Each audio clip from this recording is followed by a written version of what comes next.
Till I'm broken, wrong, truths are unspoken. I'm a millionaire. Shiva the warrior. Episode 45 lesson. Shiva నందన్తో కలిసి Stephen దగ్గరికి వచ్చాడు. తన power చూపించి కాళ్లపై పడేలా చేస్తాడు శివ. సురేందర్ ని తన ఇల్లీగల్ వర్క్స్ కి, నందన్ ని బిజినెస్ వర్క్స్ కి, అలాగే స్టీఫెన్ ని నందన్ కింద వర్క్ చేయడానికి అలాట్ చేస్తాడు శివ.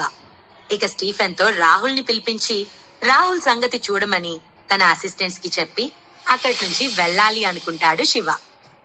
ఏంటి, నేను నీకు ₹1,00,00,000 ఇవ్వాలా అని అడిగాడు రాహుల్. అసలు స్టీఫెన్ తనతో ఎందుకలా ప్రవర్తిస్తున్నాడో రాహుల్ కి అర్థం కాలేదు. రాహుల్, నీకేమైనా మెమరీ లాస్ ఉందా? నువ్వు నాకు 1 crore బాకీ ఉన్నావు. ఈ రోజు తీసుకొస్తానని మాటిచ్చావు. ఆ డబ్బెక్కడా అని అన్నాడు స్టీఫెన్. హే స్టీఫెన్, నేను నీకు ఒక వర్క్ ఇచ్చాను. అది కంప్లీట్ అయ్యాక కదా మిగిలిన అమౌంట్ ఇస్తానని చెప్పింది అంటూ ఆశ్చర్యంగా అన్న రాహుల్, నువ్వు నేను రాగానే నన్ను కొట్టా, అలాంటిది ఇక నీకు డబ్బులు ఎలా ఇస్తాను? ఇప్పటికే నేను నీకు 1 crore ఇచ్చాను. ఇంకా పని పూర్తి అవ్వక ముందే నన్ను డబ్బులు ఎలా అడుగుతున్నావు అని కోపంగా అడిగాడు రాహుల్. నేను ఉదయమే స్టీఫెన్ కి డబ్బులు ఇవ్వమని తన మనిషిని పంపించాను. ఆ డబ్బుకి అతను సాటిస్ఫై అవ్వలేదా? అయినా నేను చెప్పిన పని చేయకపోవడమే కాక నాలాంటి రిచ్ స్పాన్సర్స్ ని కొట్టడానికి ఎంత ధైర్యం చేశాడు అని అనుకున్నాడు రాహుల్. అంటే ఏంటి, నువ్వు నాకు డబ్బులు ఇచ్చే పని లేదంటావా? ఆ మాటని నువ్వు ఈ ఎంటర్టైన్మెంట్ సెంటర్ నుంచి వెళ్ళగలను అనుకుంటున్నావా అని అన్న స్టీఫెన్ రాహుల్ ని మళ్ళీ 2 సార్లు మొహం వాచేలా కొట్టాడు. నీకెంత ధైర్యం, నన్నే కొడుతున్నావు?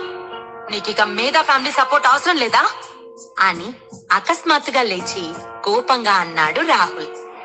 అతనికి ఇప్పటికీ అర్థం కావట్లేదు స్టీఫెన్ తలపై ఎలా కొట్టాడో. ఇద్దరూ కలిసి డ్రింక్ చేసినప్పుడు నందన్ వెనుకున్న వ్యక్తి ఎవరు, అతని సంపదేంటో అన్ని కనుక్కొని చెప్తానని మాటిచ్చిన స్టీఫెనేనా నాతో ఇలా బిహేవ్ చేస్తుంది అని అనుకుంటున్నాడు రాహుల్. అతను అలా ఆలోచనలో ఉండగా స్టీఫెన్ రాహుల్ ని తన్నాడు. అతనికి ఎంత ధైర్యం, మనకిస్తానన్న డబ్బే ఇవ్వకుండా మనల్ని ఇబ్బంది పెడుతున్నాడు. అతన్ని కొట్టి చంపేయాలి అని స్టీఫెన్ సెక్యూరిటీ అరుస్తుంది. స్టీఫెన్ అతన్ని బాగా కొట్టాడు. రాహుల్ మొహం పూర్తిగా ఉబ్బిపోయి రక్తం కారుతుంది. అతను ది గ్రేట్ మేధా ఫ్యామిలీకి వారసుడు. అలాంటిది ఈ రోజు ఇలాంటి 2nd గ్రేడ్ వ్యక్తుల మధ్య అవమానాల పాలవ్వాల్సి వచ్చింది. ఇంత అవమానం జరిగాక కూడా అతని ఫ్యూచర్ లో బతికి ఉండగలడా? ఈ స్టీఫెన్ ఏం చేస్తున్నాడో వీడికి అర్థమవుతోందా అని అనుకుంటూ, హే స్టీఫెన్, ఏంటి, ఏం చేస్తున్నావు? నా హస్బెండ్ ని కొట్టడానికి నీకెంత ధైర్యం? తప్పు చేస్తున్నావు అని కోపంగా అరిచింది కృతి. వాళ్ళకి వాళ్ళు చాలా పవర్ఫుల్ అనుకుంటారు. వాళ్ళ లైఫ్ లో ఇలాంటి సిచ్యువేషన్ ఎప్పుడు రాలేదు. అందుకే కృతి షాక్ నుంచి తేరుకోవడానికి సమయం పట్టింది. షట్ అప్ యువర్ మౌత్ అని కృతిని ఉద్దేశించి అరిచాడు స్టీఫెన్. కృతికి శివ అంటే అస్సలు పడదని, అతన్ని నాశనం చేయాలని అతనిని ఎన్నోసార్లు ఎగతాళి చేసిందని విన్నాడు స్టీఫెన్. ఇప్పుడు శివ మెప్పు పొందడానికి తను ఆమెతో ఎలా వ్యవహరించాలా అని ఆలోచిస్తున్నాడు. శివని ఒక ట్రాష్ అల్లుడుగా మొత్తం రాష్ట్రానికి తెలిసేలా చేసింది కృతి జై. ఇది హైదరాబాద్ సిటీ మొత్తానికి తెలిసిన నిజం. హౌ డేర్ యు, నీకెంత ధైర్యం నన్ను తిట్టడానికి? కొవ్వు పట్టిన పందిలా ఉన్నావు, నన్నే తిడతావా? నా ఫ్యామిలీ నిన్ను చంపేస్తుంది అని అక్కడ జరిగేదేంటో అర్థం కాకపోయినా స్టీఫెన్ ముందు చేయి పెట్టి అరుస్తుంది కృతి. స్టీఫెన్ కి కోపంతో మొహం ఎర్రబడింది. అతన్ని ఎవరైనా అలా తిడితే అతనికి అసహ్యంగా అనిపిస్తుంది. ఇక ఒక్క క్షణం కూడా ఆగకుండా స్టీఫెన్ కృతి చంపపై 2 సార్లు కొట్టాడు. ఆమె దెబ్బలకి తట్టుకోలేక నేల కరిచింది. అతను కొట్టిన దెబ్బకి ఆమెకు మొహం కాలిపోతున్న ఫీలింగ్ అనిపించింది.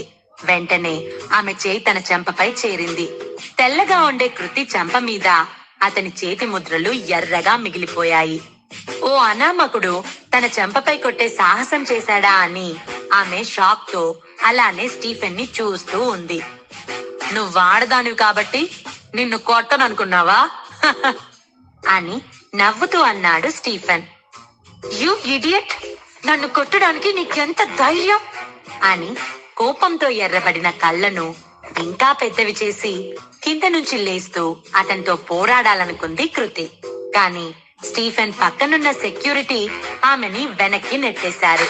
ఆమె కింద పడిపోయి గట్టిగా అరుస్తూ ఏడుస్తూ రాహుల్ చేయి పట్టుకొని, రాహుల్, అర్జెంట్ గా ఎవరినైనా పిలువు, ఈ స్టీఫెన్ మనల్ని చంపేసేలా ఉన్నాడు అని అరుస్తుంది కృతి.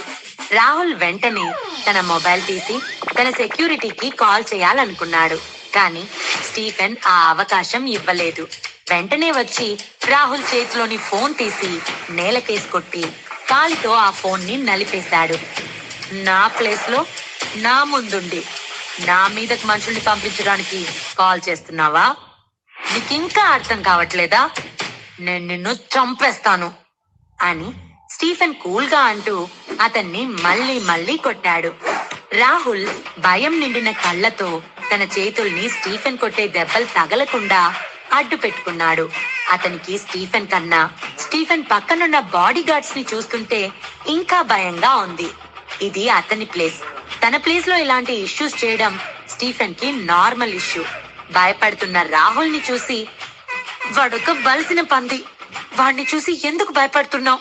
మన ఫ్యామిలీలో ఉన్న సెక్యూరిటీని పిలు, వాళ్ళే వచ్చి వాడిని చంపేస్తారు అని అరిచింది కృతి. ఏ నార్మల్, ఎందుకలా దయ్యంలా అరుస్తున్నావు అని కృతి జుట్టు పట్టుకుని 2 చెంపలపై వాయించాడు స్టీఫెన్. అతను చేసిన దానికి కృతికి బాడీ షివరింగ్ వచ్చింది. వెంటనే తను రాహుల్ హార్ట్ లో తల దాచుకుంది. తల ఎత్తి ఎవ్వరిని చూసే ధైర్యం చేయలేదు. నీ ముందే నీ భార్యను కొట్టాను, ఆయన నువ్వేం చేయలేకపోతున్నావు అని ఏలనగా రాహుల్ ని చూస్తూ అన్నాడు స్టీఫెన్. రాహుల్ కోపంతో ఊగిపోతున్నాడు. పరిస్థితి ఎలా తన చేయి దాటిపోయిందో అతనికి అర్థం కాలేదు. ఈ రోజు హ్యాపీగా ఇక్కడ ఎంజాయ్ చేద్దామని వచ్చాడు. కానీ ఇంత అవమానం కలుగుతుందని రాహుల్ అస్సలు ఎక్స్పెక్ట్ చేయలేదు. మేధా ఫ్యామిలీకి చెందిన రాహుల్ అంటే చాలా పెద్ద పేరుంది. కానీ అతను తన భార్యని వేరొక వ్యక్తి కొడుతున్నా కూడా ఎదురించలేకపోతున్నాడు. అసలు అతను నిజంగా మగాడేనా అని చుట్టూ ఉన్న వాళ్ళు హేళనగా అంటూ షో చూసినట్లు చూస్తున్నారు. అది భరించలేక రాహుల్ కృతి ఒకరిలో ఒకరు పొదువుకొని తలలు దించుకొని సిగ్గుపడ్డారు. ఇక్కడున్న అందరికీ చెప్తున్నాను, వినండి. ఈ రాహుల్ మేధా ఫ్యామిలీకి చెందిన వ్యక్తి. ఇతను నా దగ్గరకొచ్చి తింటూ తాగుతూ ఇక్కడే పరాయి స్త్రీలతో గడిపేవాడు. అతను ఎంజాయ్ చేయడమే కాక తన ఫ్రెండ్స్ ని కూడా తీసుకొచ్చి ఇక్కడ ఎంజాయ్ చేసేవాడు. అతనికి బోలెడు ఆస్తుంది. అయినా సరే ఇక్కడ ఇంత ఎంజాయ్ చేస్తూ ఒక్క పైసా కూడా ఇవ్వట్లేదు. మై డియర్ ఫ్రెండ్స్, మీరే చెప్పండి, నేను అతని కోసం ఎంతకని ఖర్చు పెట్టను? ఇక వాళ్ళ అరాచకాలు తట్టుకోలేకనే నేను అతన్ని ఇలా కొట్టాను. అతన్ని ముందు బెదిరించాను. కానీ అతను తన ఫ్యామిలీ నేమ్ ఉపయోగించి నన్ను ఇంకా బెదిరించాడు. చాలా సంవత్సరాల నుంచి అతనిపై నేను దాదాపు ₹1,00,00,000 ఖర్చు పెట్టాను. అతను తన ఫ్యామిలీ పేరు చెప్పుకొని అన్ని చోట్ల తిని తాగుతూ అమ్మాయిలతో ఎంజాయ్ చేస్తూ ఉంటాడు అని బాధ అసహ్యం కలిసిన ఫేస్ పెట్టి చెప్పాడు స్టీఫెన్. అది విని చుట్టూ ఉన్న గెస్ట్లందరూ, ఈ మేధా ఫ్యామిలీ మరి ఇంత నీచమైనదా? ఇతను ఇంత వేస్ట్ ఫెలోనా?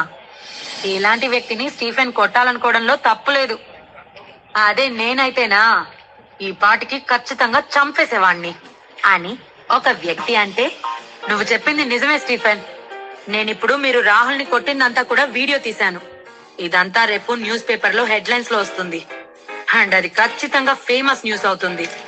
బహుశా చంద్రయాన్ లాల్ వీడియో కంటే కూడా దీనికే ఎక్కువ రెస్పాన్స్ రావచ్చు అని అన్నాడు మరొక వ్యక్తి. చుట్టుపక్కలున్న గెస్ట్లందరూ ఆశ్చర్యంగా అసహ్యంగా జరిగేదాన్ని చూస్తూ వాళ్ళ ఫోన్స్ తీసి రాహుల్ ని కృతిని పిక్స్ తీస్తూ ఉన్నారు. 2 days బ్యాక్ లాల్ ఫ్యామిలీకి చెందిన చంద్రయాన్ మనోహర్ కాలనీ ముందు మోకరిల్లి ఫేమస్ అయ్యాడు. ఇప్పుడు రాహుల్ అతని కంటే ఎక్కువ ఫేమస్ అవుతాడనుకుంటా అని మాట్లాడుకుంటున్నారు అందరూ. స్టీఫెన్, నువ్వు చాలా తప్పుగా మాట్లాడుతున్నావు. నువ్వు చెప్పిందేది నేను చేయలేదు. కానీ ఎందుకు ఎన్ని అబద్ధాలు చెప్పి నా పరువు తీస్తున్నావు అని అన్నాడు రాహుల్. ఏంటి, ఇంకా నిన్ను నువ్వు సమర్థించుకుంటూ ఉన్నావా? నువ్వు అలా చేసుండకపోతే నేనెందుకు నిన్నిలా కొడతాను అని కోపంగా అన్నాడు స్టీఫెన్. రాహుల్ తన గురించి తను ఎక్స్ప్లెనేషన్ ఇవ్వాలి అనుకున్నా అది అధ్వానంగా మారిపోయింది. రేపు అన్ని మెయిన్ న్యూస్లలో రాహుల్ గురించి వార్తలొస్తాయని అక్కడున్న అందరూ అనుకుంటున్నారు. రాహుల్, కృతి తమ చుట్టూ ఉన్న వాళ్ళ వైపు చూశారు. వాళ్ళంతా చూసే చూపుని తట్టుకోలేక వెంటనే చచ్చిపోవాలనిపించింది రాహుల్ కి. ఆ గుంపులో ఉన్న శివని చూసిన రాహుల్, శివ, నీకెంత ధైర్యం! నువ్వు నన్ను చూసి నవ్వుతున్నావా అని అన్నాడు. నువ్వు నవ్వటం ఆపకపోతే సురభి ఫ్యామిలీని చంపేస్తాను. వచ్చి మాకు హెల్ప్ చేయి, వేస్ట్ ఫెలో అని కోపంగా అరిచింది కృతి. ఆమెకి ఇప్పటి వరకు జరిగిన అవమానం ఒక ఎత్తైతే శివ తమను చూసి నవ్వుతుంటే ఇంకా కోపం వచ్చింది. ఆమె ఉన్న సిచ్యువేషన్ ఏంటి, ఆమె మాట్లాడుతున్న మాటలేంటో ఆమెకే తెలియాలి. రాహుల్, కృతి శివని ఉద్దేశించి అలా మాట్లాడుతుంటే స్టీఫెన్ వాళ్ళిద్దరి చెంపలపై కొట్టాడు. వాళ్ళు తేరుకోవడానికి 2 నిమిషాలు పట్టడమే కాదు, మూతి వాసి పెదవి అంచు నుంచి రక్తం చిమ్మింది. మీకెంత ధైర్యం! నా ఎంటర్టైన్మెంట్ సెంటర్కి వచ్చిన అతిథిని బెదిరిస్తారా? ఇక్కడికొచ్చే అతిథులందరూ నా దేవుళ్లతో సమానం. వాళ్ళకేమైనా ఇబ్బంది కలిగితే నేను అస్సలు చూస్తూ ఊరుకోను అన్న స్టీఫెన్ ఒక మందపాటి కాగితాల కట్టను తీసి రాహుల్ మొహంపై విసిరేశాడు. ఇదిగో చూడు, నువ్విక్కడికొచ్చి ఉచితంగా వ్యభిచారం చేసి దీని తాగిన ఖర్చులకు సంబంధించిన పేపర్స్, వాటిపై నువ్వు సిగ్నేచర్ చేశావు అని అన్నాడు. ఇవన్నీ ఎప్పుడు చేశావు అని పాలిపోయిన మొహంతో అన్నాడు రాహుల్. ఇంతకు ముందు తను స్టీఫెన్ తో కలిసి వర్క్ చేశాడు. అలానే ఇద్దరి మధ్య అగ్రిమెంట్ మీద సంతకం చేశాడు. కానీ ఇది ఎప్పుడు చేశాడో రాహుల్ కి అర్థం కాలేదు. నేనేమైనా ప్లాన్ చేసి నీతో ఈ సిగ్నేచర్ చేయించానని అనుకుంటున్నావా? నాకు అంత అవసరం లేదు. నువ్విన్ని రోజులు ఇక్కడ ఫ్రీగా ఎంజాయ్ చేశావని నిరూపించడానికి ఇవే ఆధారాలు. మై డియర్ గెస్ట్, రాహుల్ యొక్క లైఫ్ మూవీ ఎంజాయ్ చేయడానికి మీకు ఆసక్తిగా ఉందా? ఇంకా నా దగ్గర అతని గురించిన డీటెయిల్స్ చాలా ఉన్నాయి, కానీ నాకు కాస్త మంచితనం ఉంది. ఇంకా అందుకే నేనవి బయట పెట్టలేదు అని తను ఎంతో గొప్ప వ్యక్తిలా ఫేస్ పెట్టి అన్నాడు స్టీఫెన్. రాహుల్ మొహం మాడిపోయింది. అతను రెగ్యులర్ గా లేడీస్ కోసం ఇక్కడికి వస్తూ ఉండేవాడు. వచ్చినప్పుడు డబ్బులు కూడా ఇచ్చేవాడు. కానీ స్టీఫెన్ ఇలా అందరి ముందు తన సీక్రెట్ ని బయట పెట్టి హేళన చేస్తాడని అతను అస్సలు ఎక్స్పెక్ట్ చేయలేదు. ఇది తన రెస్పెక్ట్ ని గంగలో కలపటమే. చూడు స్టీఫెన్, నువ్వు చాలా బ్యాడ్ పర్సన్ వి. అబద్ధాలన్నీ నా మీద వేస్తున్నావు. ఇలా చేస్తే నీకొచ్చే లాభం ఏంటి అని ప్రశ్నించాడు రాహుల్. అదే సమయానికి నందన్ ఫేస్ పై స్మైల్ తో రాహుల్ కృతి దగ్గరికి వెళ్ళాడు. హే రాహుల్, నువ్వు ఇది ఎక్స్పెక్ట్ చేయలేదు కదా అని హేళనగా నవ్వుతూ అన్నాడు నందన్. అతను ఎంతో కాలం నుంచి ఇలాంటి ఒక రోజు కోసం ఎదురు చూస్తూ ఉన్నాడు. ఇప్పుడు అతనికి చాలా హ్యాపీగా ఉంది. నువ్విక్కడికి ఎలా వచ్చావు అని షాక్ అవుతూ అడిగాడు రాహుల్. అతనికి స్టీఫెన్ ప్రవర్తన, నందన్ అక్కడ ఉండటం చూస్తుంటే ఫ్యూజులు ఎగిరిపోయాయి. వీళ్ళిద్దరూ కలిసిపోయారా?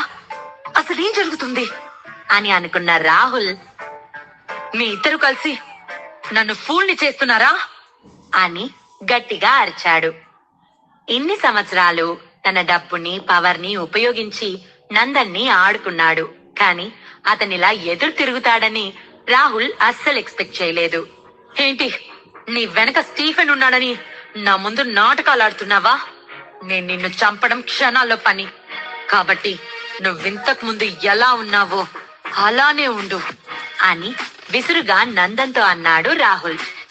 హే రాహుల్, నీకు ఇప్పటికీ పరిస్థితి అర్థం కావట్లేదా అని రాహుల్ దగ్గరికి వెళ్లి రాహుల్ మొహంపై తన బూట్ కాలుతో తన్నాడు నందన్. ఆ దెబ్బకి రాహుల్ నోట్లో నుంచి రక్తం బయటకొచ్చింది. రాహుల్, ఇలాంటి రోజు ఒకటి వస్తుందని నువ్వు అస్సలు ఎక్స్పెక్ట్ చేయలేదు కదా? నా బూట్ కాలు నీ ఫేస్ పై చాలా బాగుంది కదా అని గర్వంగా నవ్వాడు నందన్. ఎన్నో సంవత్సరాల నుంచి తనలో గూడు కట్టుకున్న బాధ, నిరాశ, కోపం అన్నీ ఈ రోజుతో క్లియర్ అవ్వాలి. అవన్నీ రాహుల్ పై చూపించాలని ఫిక్స్ అయ్యాడు నందన్. ఆ క్షణంలో అతను శివకి థ్యాంక్స్ చెప్పుకున్నాడు. శివ కనుక సపోర్ట్ చేయకపోతే తను లైఫ్ లాంగ్ మేధా ఫ్యామిలీ కింద అవమానాలు భరిస్తూ బ్రతకాల్సి వచ్చేది. మీరిద్దరూ కలిసి నాపై ఇలా రివెంజ్ తీర్చుకుంటున్నారా అని కోపంగా అంటున్న రాహుల్ నోట్లో నుంచి రక్తపు వాంతులు అవుతున్నాయి.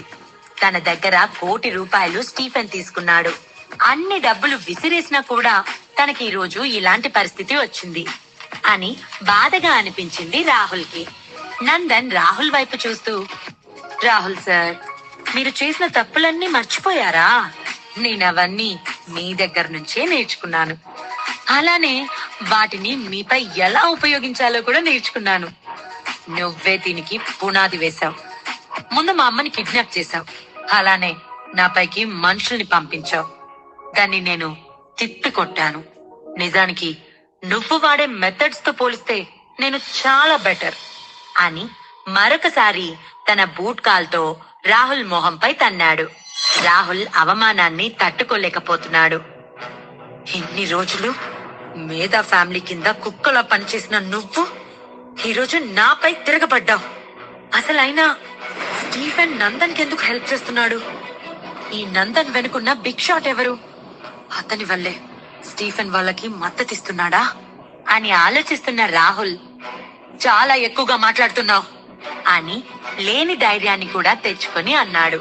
తన కళ్ళు చిన్నగా చేసి, నువ్వింకా నన్ను తిట్టడానికి ధైర్యం చేస్తున్నావా? నీకింకా అర్థం కావట్లేదా? ఈరోజు నీ లాస్ట్ డే అని అన్నాడు Nandan. Rahul, please save me అని భయంతో వణుకుతూ రాహుల్ ని హక్ చేసుకుంది కృతి.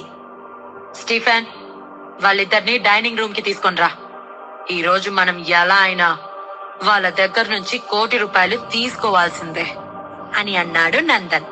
కృతి కళ్ళు భయంతో నిండిపోయాయి.